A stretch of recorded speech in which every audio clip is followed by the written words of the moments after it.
Wag na muna kasi. Hawakan mo lang.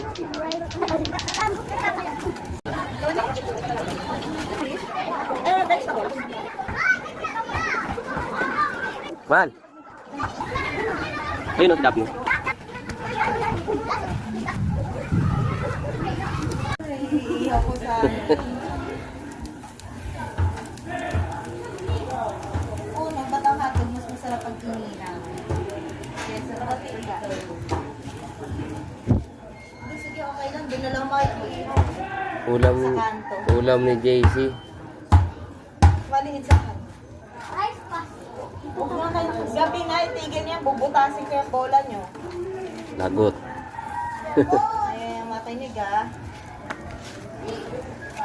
Hindi ko kayo papatambayin dito. Tingnan mo. Yari kayo sa akin. Uy, tunog. Uy, hindi pa yan tunog. Hindi pa nga toasted eh. Hindi pa luto yan. Gusto mo na bang kumain? Wait, grabe kayo ginugutom niyo sa JC. Naku, ang pahinga niyan. Tulog lang. Ay, para kami palang si Daphne, walang kumpay, maya-maya. Parang may bulawin sa tiyan. Pero ito may dode pa niya. Papay pa yan mo. Kasi tete. Oo. Si Daphne pinanong 2 minutes, tingnan mo kumain, tapos binalik ko rin niya. Sabi ko, ang kulit niya yun, ano hindi ko pigila. Malakas, dumede, malakas na kumain. Kaya ang katawan parang 4 na taon pa lang yun. Siksik na obis. Dirty yan.